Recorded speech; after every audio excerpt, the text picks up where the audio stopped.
फकीर चंद समझकर गरीब माँ ने विदा की अरबों के मालिक के साथ बेटी। अपने छोटे से घर के छोटे से आंगन में सुबह सुबह फटी बनियान और लोअर पहने बैठा ईशांत अखबार खोलता ही है कि उसे दिखती है बड़े बड़े अक्षरों में लिखी एक हेडलाइन, शहर का सबसे बड़ा माफिया अरबों की संपत्ति के साथ सालों से फरार, उसे ढूंढने में सीबीआई अब तक नाकाम। अरे लगता है अब मुझे भी माफिया बनना पड़ेगा, माफिया बनने में तो बहुत स्कोप है। उसी के बगल में बैठी सुपड़े में साफ कर रही उसकी माँ यशोदा और छोटी बहन सीमा। बिल्कुल सही कहा भैया, स्कोप तो बहुत है, लेकिन इसमें पुलिस के डंडे भी फ्री में मिलते हैं, वो भी थोक के भाव। ओ नालायक, कुछ शर्म कर ले, तेरा बाप इस उम्र में भी काम करता है और तू दिन भर घर में बैठा अखबार पढ़ता रहता है। तभी एक कप चाय के लिए घर के अंदर से अंजलि और उसकी छोटी बहन नव्या आती है। कोई काम धंधा कर ले, तेरी तीनों बहनें जवान हैं, शादी के लायक हैं, तू काम नहीं करेगा तो उनकी शादी कैसे होगी? माँ, तुम भैया को यही बोलने वाली थी ना? अंजलि ईशांत को चाय देती है और क्या माँ दिन भर ईशांत को डांटती रहती हो, देखना एक दिन वो जरूर इस शहर का सबसे अमीर आदमी बनेगा। हाँ हाँ, जिस दिन ख्याली पुलाव पकाने के पैसे मिलने लगेंगे उस दिन तुम दोनों भाई बहन सिर्फ शहर के ही नहीं बल्कि पूरी दुनिया में सबसे अमीर हो जाओगे। यशोदा जी की डांट सुनते सुनते ईशांत चाय का एक घूंट पीता है और अरे दीदी, ये कैसी चाय बनाई है, इसमें ना तो दूध है और ना ही शक्कर। मेरे प्यारे भाई, शक्कर और दूध खत्म हो गया है। वो सभी बातें कर ही रहे थे कि तभी उनके पास मैले और फटे कपड़े पहने, बाल बिखराए, हाथ में कटोरा लिए राहुल आंगन में आता है और कुछ रूखा सूखा हो तो दे दो इस गरीब को, मैंने कल रात से कुछ भी नहीं खाया। बेटा, मांगने से पहले तू हमारी हालत तो देख लेता, हम खुद फटीचर हैं, भला तुझे क्या ही दे देंगे। यशोदा जी भिखारी को अपनी हालत के बारे में बता ही रही थी कि तभी घर के अंदर से पायल रफू किया हुआ फ्रॉक पहने उसके पास आकर कटोरे में एक सिक्का डालती है। ये लो भैया और जाओ। राहुल कटोरे से एक का सिक्का उठाता है और सच में आपकी हालत तो मुझसे भी ज्यादा खराब है, अरे अब एक का सिक्का तो बैंक वाले भी नहीं लेते। बोलता हुआ राहुल अपनी शर्ट की जेब से 200 का नोट निकालता है और पायल को देते हुए, अरे लो मेरी तरफ से रख लो, आज का खाना मेरी तरफ से। पायल को पैसे देखकर राहुल वहां से चला जाता है। ओ भाई साहब, ये फकीर चंद तो हमसे ज्यादा अमीर निकला। अंजलि और उसका पूरा परिवार ऐसे ही एक दूसरे के साथ हंसता खेलता गरीबी में दिन गुजारता है और उसका छोटा भाई अखबार पढ़कर अपनी गरीबी दूर करने के लिए नए नए तरीके खोजता रहता है। अगली सुबह फिर से आंगन में फटी बनियान और लोअर पहने बैठे अखबार पढ़ रहे ईशांत को एक नई हेडलाइन मिली। एक भिखारी के पास मिली करोड़ों की संपत्ति, 70 लाख कैश और 1.5 करोड़ का बंगला। ईशांत की एक्साइटमेंट देखकर उसके पास ही रफू किया सलवार सूट पहने बैठी पायल के बालों में तेल लगा रही अंजलि उसके पास आकर उससे अखबार लेती है और मैं भी तो देखूं कौन इतना बड़ा भिखारी पैदा हो गया। अखबार देखकर, हाँ भाई, भीख मांगने में बहुत स्कोप है, अब तो मुझे भी लग रहा है कि हमें भिखारी बन जाना चाहिए। अरे नहीं दीदी, भीख मांगना थोड़ा अजीब लगेगा, भीख मांगने से अच्छा भिखारियों को लूट ही लेते हैं ना। उन दोनों की बातें उनके पास बैठी मटर छील रही यशोदा जी सुन रही थी और ओ निकम्मो, कुछ काम धंधे के बारे में सोचो, कल माफिया बनने चले थे और आज भिखारियों को लूटने के बारे में सोच रहे हो। अरे माँ, माफिया बनना है तो शुरुआत में कुछ बड़ा तो करना ही होगा ना। तुम भाई बहन को किसी मेहनत कश इंसान को लूटना बड़ा काम लगता है? भिखारी और मेहनत कश वो तो बस दूसरों की मेहनत का मांग कर खाते हैं और ऐसे लोगों को लूटना बड़ी बात ही है। दोनों माँ बेटी की बातों के बीच ईशांत घर के अंदर जाता है और किचन नाइफ और दरवाजे के पीछे टंगी फटी शर्ट लेकर आंगन में आता है, शर्ट पहनते हुए। दीदी, तुम भी कहाँ माँ को समझाने में अपना टाइम वेस्ट कर रही हो, चलो माफिया बनने के अपने मकसद की शुरुआत करते हैं। शर्ट का बटन खोले ईशांत अंजलि को साथ लिए किसी भी भिखारी को लूटने के लिए वहां से शहर की तरफ चल देता है। वो दोनों लगभग आधा शहर छान मारते हैं लेकिन उन्हें किसी सुनसान जगह पर खड़ा कोई भी भिखारी नहीं दिखता। वो दोनों हताश एक ब्रिज के नीचे खड़े होकर, दीदी अब क्या करें, हमारी तो बोनी ही बेकार हो गई। तभी अंजलि की नजर उन्हीं की तरफ चले आ रहे फटीचर जैसी हालत में हाथ में कटोरा लिए अमरीश जी पर पड़ती है। बोनी बेकार नहीं हुई, बोनी होने वाली है। क्या मतलब? अमरीश जी की तरफ इशारा करके। वो देख भाई, शिकार खुद चलकर शिकारी की तरफ आ रहा है। वो दोनों बेसब्री से अमरीश जी के पास आने का इंतजार करने लगते हैं और जैसे ही वो उनके पास आते हैं ईशांत और अंजलि उनके सामने आकर खड़े होकर उन्हें चाकू दिखाकर, ईशांत, आज कितनी भी कमाई है चुपचाप हमें दो, नहीं तो। अरे नहीं तो क्या, चाकू की धार में उंगली फेरकर, इसकी धार देख रहे हो ना, सब्जियों के साथ साथ इंसानों को भी काट सकता है। हाँ, चोट लग जाए तो फिर ना कहना कि हमने तुम्हें बताया नहीं, इसीलिए चुपचाप आज का सारा माल हमें दे दो और शांति से चले जाओ। अमरीश जी उन दोनों की बातें शांति से खड़े सुन रहे थे, फिर अचानक आसमान की तरफ इशारा करके, अरे वो देखो कबूतर। जैसी दोनों बहन भाई आसमान की तरफ देखते हैं वैसे अमरीश जी ईशान से चाकू छीन लेते हैं और उन दोनों की तरफ करके, हमसे होशियारी बेटा, जिस स्कूल में तुमने अभी अभी दाखिला लिया है ना, हम उस स्कूल के प्रिंसिपल रह चुके हैं। डर से थर-थर कांपते हुए अंजलि, सर, अंकल, माई बाप, हम दोनों तो पहली बार ही किसी को लूटने निकले थे और खुद लौट गए। अरे चलो, अब जो कुछ भी तुम्हारे पास है वो सब मुझे दे दो, नहीं तो। पैंट की जेब से बाहर निकालकर दिखाते हुए ईशांत, मेरी जेब में खाली माचिस की डिबिया भी नहीं है। तुम्हारी हालत तो मुझसे भी ज्यादा खराब है भाई। पैंट की जेब टटोलते हुए, जरा रुको, मैं कुछ। जब अमरीश जी का ध्यान पैंट की जेब पे था तभी मौका पाकर दोनों भाई बहन 120 की स्पीड से वहां से भाग खड़े होते हैं, उन्हें भागता देखकर। अरे अरे, अपना चाकू तो लेते जाओ, अरे कुछ पैसे भी लेते जाओ। उन दोनों पर हंसते हुए अमरीश जी अपने घर की तरफ चल देते हैं। कुछ ही देर में वो बहुत बड़े प्लॉट के बीच बनी झोपड़ी के पास पहुंचते हैं और दरवाजा खोलकर झोपड़ी के अंदर जाते हैं, जहां पहले से ही फटे और मैले कपड़े पहने उनके दोनों बेटे विक्रम राहुल और बेटी नीलिमा चटाई पर बैठे हुए थे। विक्रम जी को देखकर खड़ा होकर राहुल, आ गए तुम सब? आ तो गए पापा। शर्ट उतारकर दीवार के हैंगर में टांग कर गैस स्टैंड के पास रखी कुर्सी पर बैठी अपनी मां सीमा जी से, मम्मी बहुत भूख लगी है, आज खाने में क्या बनाया है? अभी कुछ नहीं बना। अरे यार, आज फिर से नहीं। मैं विक्रम को कब से कह रही हूँ कि शादी करके बहू ले आओ, लेकिन वो मेरी सुनता कहाँ है। बहू का इस झोपड़ी में क्या काम सीमा? अरे मेरी बूढ़ी हड्डियों में ताकत नहीं बची इतने बड़े घर को संभालने की। बहू आएगी तो कम से कम तुम सबको टाइम से खाना बनाकर तो खिलाएगी। क्या तो तुम ठीक रही हो मम्मी, लेकिन कौन अपनी बेटी को तुम्हारी भिखारी बेटे से ब्याहेगा? हम भिखारियों से भी गरीब कुछ लोग हैं भैया। सुबह सुबह अंजलि के घर में जो कुछ भी हुआ वो पूरी बात सबसे बताता है। अरे उस घर में एक लड़की है जिससे भैया की शादी करवाई जा सकती है। बाकी बातें बाद में करना, पहले तुम सब मिलकर खाना खाओ। सीमा जी की बात मानकर विक्रम, राहुल और नीलिमा ऑटोमेटिक गैस चूल्हे पर आलू मटर की सब्जी बनाते हैं और सभी लोग चटाई पर एक साथ बैठकर खाते हैं। खाना खाकर वो सभी लोग उस चटाई पर अलग अलग चादर ओढ़कर सो जाते हैं। उसके कुछ दिन बाद अंजलि प्रशांत के साथ वही फटे पुराने कपड़े पहनकर घर से दूर सड़क किनारे रखी बेंच पर बैठी हुई थी और, भाई एक आइडिया तो फुस हो गया, अब जल्दी से कुछ और सोचो।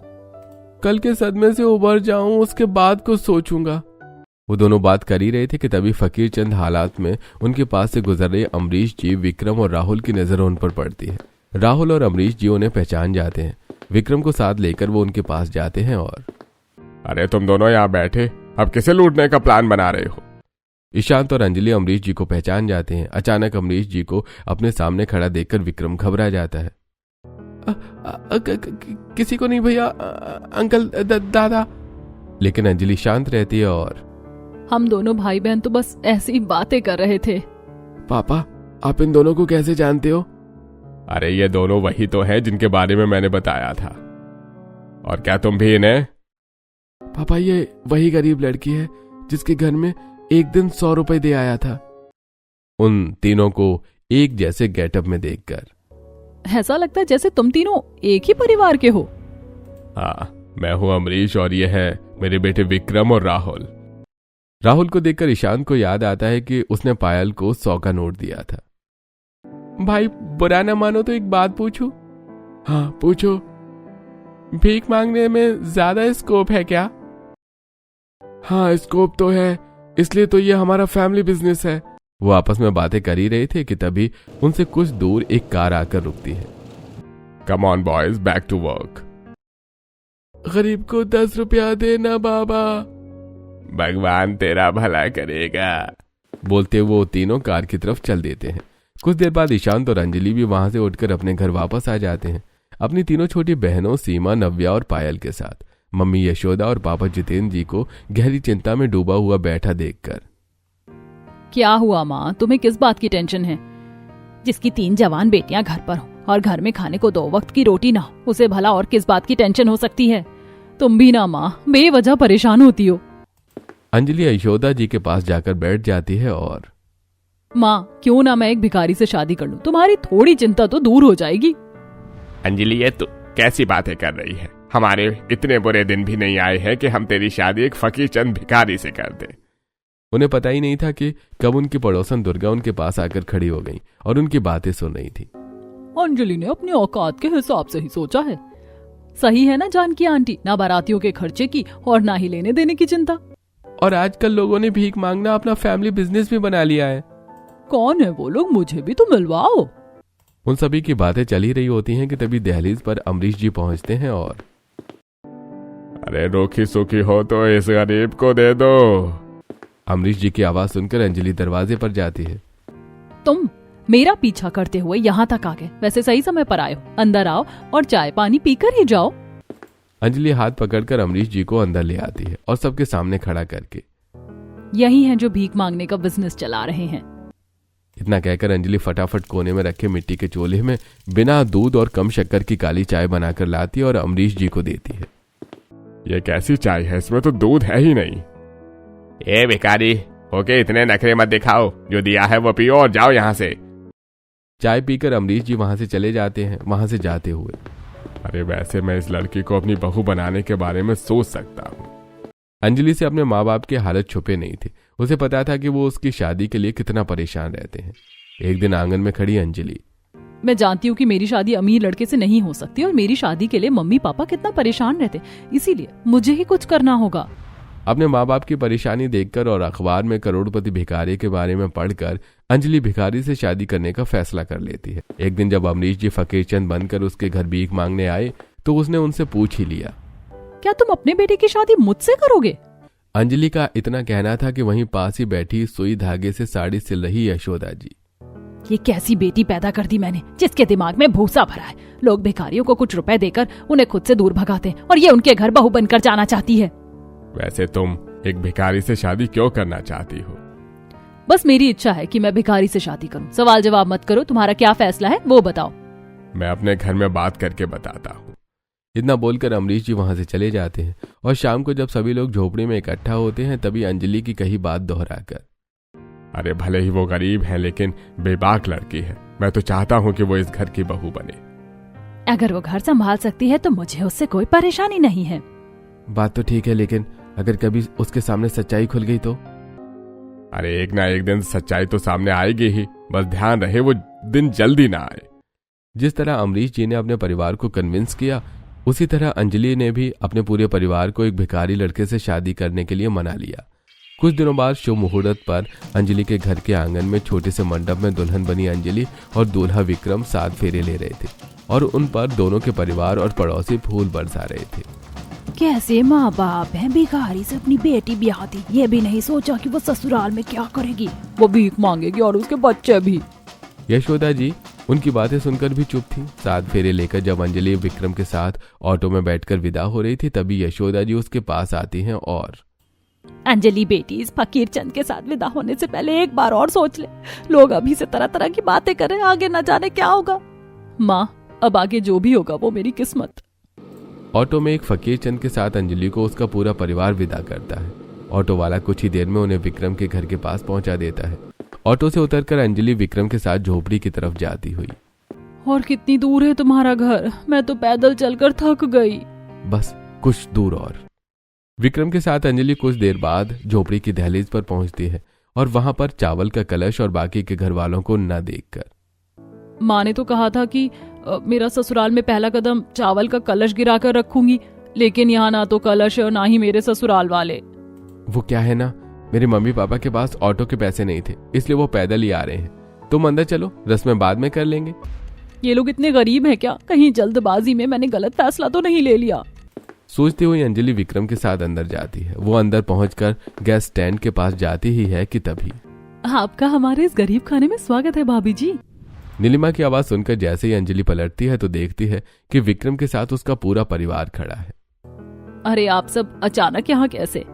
बहू ये सब बातें बाद में, पहले हमारे लिए कुछ खाने को बना दो, बहुत भूख लगी है। ऑटोमेटिक गैस चूल्हे की तरफ देखकर वो तो मैं बनाऊंगी ही, लेकिन ये गैस चूल्हा कैसे चालू होता है? सीमा जी जाकर ऑटोमेटिक गैस चूल्हा ऑन करती हैं और ये लो ऑन हो गया। अब जल्दी से तुम हमारे लिए सब्जी और पूरी तल दो। ऑटोमेटिक गैस चूल्हे पर सब्जी बनाकर पूरियां तल रही अंजलि। ये गैस चूल्हा तो बहुत महंगा लगता है, लेकिन विक्रम जी तो कह रहे थे कि ऑटो तक के पैसे नहीं है। इतनी गरीबी में इतना महंगा गैस चूल्हा आखिर कैसे? सोचती हुई अंजलि पूरियां तल लेती है और जैसे ही पीछे मुड़कर देखती है तो किसी को भी वहां न पाकर अब ये लोग कहाँ गए? खाना बन गया, अचानक बिना बताए कहाँ चले गए? सिर्फ एक कमरे की तो झोपड़ी थी, इसलिए वो उन्हें ढूंढने झोपड़ी के बाहर जाती है और सासू माँ, ससुर जी, देवर जी, कहाँ हो आप सब? खाना बन गया है। तभी झोपड़ी के अंदर से बाहर निकलकर राहुल, भाभी जी हम सब तो अंदर हैं, आप बाहर किसे आवाज लगा रही हो? राहुल को देखकर जैसे ही अंजलि झोपड़ी के अंदर जाती है सभी लोगों को चटाई में बैठा देखकर हैरानी से, आप लोग तो यहाँ नहीं थे, फिर अचानक यहाँ कैसे? जादू से। जादू? बहू हम सब बाथरूम में थे। इस झोपड़ी में बाथरूम कहाँ है? अरे बहू हम मजाक कर रहे हैं, हमें बहुत भूख लगी है, जल्दी से सबको खाना परोसो। मैं तो पगला जाऊंगी, ना जाने कैसे लोग हैं, क्या करते हैं, कैसे करते हैं। सोचती हुई अंजलि सबको खाना परोसती है और खुद भी उनके साथ बैठकर खाती है। खाना खाने के बाद वो सभी उसी चटाई में अलग अलग चादर ओढ़कर सो जाते हैं, लेकिन अंजलि को नींद नहीं आती। कहीं सच में तो ये लोग फकीर चंद नहीं है ना? यहाँ से अच्छा तो मैं अपने मायके में थी, जमीन में ही सही, कम से कम अलग चटाई बिछाकर तो सोती थी। सोचती हुई अंजलि को देर से नींद आती है, लेकिन अगली सुबह वो सबके साथ जागती है। अंजलि और सीमा जी के अलावा अमरीश जी, विक्रम, सीमा और राहुल फटे और मैले कपड़े पहने हाथ में कटोरा लिए अपनी ड्यूटी पर जाने के लिए तैयार होते हैं। तभी अंजलि की नजर नीलिमा के हाथ पैर पर पड़ती है, उसकी कलाई में सोने की घड़ी देखकर। ननद जी के हाथ में सोने की घड़ी?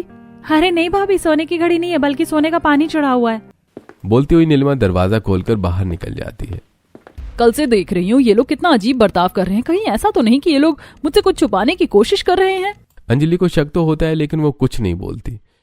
इस तरह कई दिन बीत जाते हैं। फिर एक दिन झोपड़ी के अंदर फटी साड़ी पहने झाड़ू लगा रही अंजलि को देखकर विक्रम, अरे तुमने तो फटी साड़ी पहनी हुई है, चलो मेरे साथ मैं तुम्हें नई साड़ी दिला लाता हूँ। इतना बोलकर विक्रम फटे और मैले कपड़े पहने हुए अंजलि को शहर के सबसे प्रीमियम क्लॉथ मार्केट ले जाता है, जहां पहले से ही मौजूद आइसक्रीम खा रही दुर्गा और जानकी की नजर उन दोनों पर पड़ती है। उनके पास जाकर दुर्गा और जानकी, तुम दोनों इतने महंगे क्लॉथ मार्केट में क्या कर रहे हो? जरूर यहाँ भीख मांगने आए होंगे, सोचा होगा कि अमीर लोग आएंगे तो ज्यादा भीख मिलेगी। उन दोनों को ताना मारकर जानकी और दुर्गा वहां से चली जाती हैं। अपनी हैसियत के हिसाब से तुम मुझे किसी सेकंड हैंड कपड़ा मार्केट ले जाते, लेकिन नहीं, तुम मुझे यहाँ ले आए मेरी बेइज्जती करवाने। इतना बोलकर अंजलि वहां से जाने लगती है। अंजलि जरा रुको तो, मेरी बात तो सुनो। बोलता हुआ विक्रम उसके पीछे पीछे घर पहुंच जाता है। अंजलि मेरी बात तो सुनो। मुझे कुछ नहीं सुनना है। लगता है तुम ऐसे नहीं मानोगी। बोलता हुआ विक्रम चटाई हटाता है और ओपन द डोर। विक्रम की आवाज से वॉइस एक्टिवेटेड डोर खुलता है और जमीन के अंदर से एक लिफ्ट बाहर निकलती है, जिसे देखकर ये क्या है? चलो मेरे साथ, मैं तुम्हें सब कुछ बताता हूँ। बोलता हुआ विक्रम अंजलि का हाथ पकड़कर लिफ्ट के अंदर ले जाता है। वो लिफ्ट उन दोनों को जमीन के अंदर छुपे अंडरग्राउंड मेंशन के हॉल तक ले जाती है। ये हम कहाँ आ गए? हम हैं झूठ की दुनिया से दूर हकीकत के जहान में। आओ मैं तुम्हें यहाँ की सैर करवाता हूँ। विक्रम अंजलि को सबसे पहले स्विमिंग पूल के पास ले जाता है, जहां अमरीश जी और सीमा जी रिलैक्सिंग चेयर पर बैठे हुए थे। यह है हमारा स्विमिंग पूल। उसके बाद विक्रम अंजलि को लेकर टेनिस कोर्ट की तरफ जाता है, जहां नीलिमा और राहुल टेनिस खेल रहे थे। यह है हमारा टेनिस कोर्ट। इस तरह विक्रम अंजलि को मेंशन के entertainment room, dining hall, furnish kitchen, rooms जैसे बाकी जगहों की सभी जगह दिखाकर एक बार फिर हॉल में आता है, जहां सभी लोग पहले से इकट्ठा हो चुके थे। ये हकीकत है या मैं सपना देख रही हूँ? बहू ये सपना नहीं बल्कि हमारी जिंदगी की ये हकीकत है, जिसे हम दुनिया वालों से छुपा रहे हैं। मैं कुछ समझी नहीं ससुर जी। बहू अभी तुम ज्यादा ना समझो तो ही बेहतर है। अभी तुम सिर्फ इतना समझ लो कि तुम्हारी गरीब माँ ने तुम्हें फकीर चंद ससुराल में नहीं बल्कि अरबपति ससुराल में विदा किया है। चलो अब हमारे काम पर जाने का टाइम हो गया है, बाकी की बातें बाद में करेंगे। इतना बोलकर वो सभी अपने अपने कमरों में जाकर भिखारी के गेटअप में हॉल में इकट्ठा होते हैं और जो लिफ्ट से विक्रम और अंजलि आए थे उस लिफ्ट से बाहर निकलकर झोपड़ी के अंदर जाते हैं। लिफ्ट से बाहर निकलकर डोर क्लोज। विक्रम की आवाज सुनते ही लिफ्ट अंदर जाती है और वॉइस एक्टिवेटेड डोर बंद हो जाता है। भाभी ज्यादा मत सोचना, काम से लौटकर मैं आपको एक बार फिर से अच्छे से पूरा मेंशन घुमाऊंगा। वो सभी कटोरा लेकर झोपड़ी से बाहर निकल जाते हैं। उनके जाने के कुछ देर बाद झोपड़ी के पास पानी बताशे का थैला लिए अजय आता है। पानी बताशे वाला। अजय की आवाज झोपड़ी के अंदर बैठी सीमा जी के कानों तक पहुंचती है। बहू पानी बतासे का नाम सुनकर तो मेरे मुंह में पानी आ गया। अपने दोनों घुटने पकड़कर। लेकिन मेरे घुटने। मम्मी जी फिक्र मत करो, मैं हूं ना, अभी गई और पानी बतासे लेकर अभी आई। अंजलि जैसे ही पानी बताशे के ठेले के पास पहुंचती है वैसे ही अजय अपना आईडी कार्ड दिखाकर, I am Ajay from CBI. कौन सा आई? अरे मैं अजय हूँ, सीबीआई से मतलब पुलिस से हूँ। तो क्या पुलिस वाले भी? अजय अपने बाल पकड़कर खींच लेता है। अरे बेवकूफ लड़की, मैं एक सीक्रेट मिशन पर हूँ। मुझे शक है इस झोपड़ी में रहने वाले वही लोग हैं जो सालों पहले अरबों का फ्रॉड करके फरार हो गए थे। ये तुम क्या कह रहे हो? ऐसा कैसे हो सकता है? मेरे पास पक्का सबूत तो नहीं है, लेकिन वो बेगुनाह भी हो सकते हैं।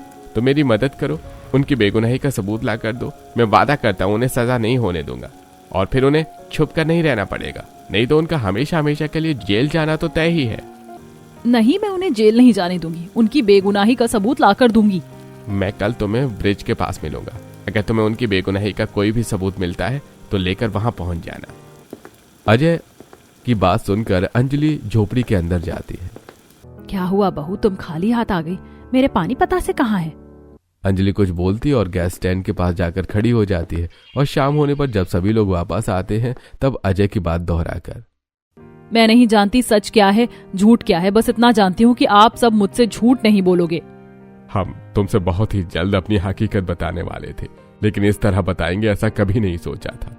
इतना बोलकर अमरीश जी उन सभी को लिफ्ट से मेंशन के अंदर लेकर जाकर सभी को सोफे पर बिठाकर अपने रूम में जाते हैं। लॉकर में रखे कुछ डॉक्यूमेंट्स और अखबार लेकर हॉल में आते हैं।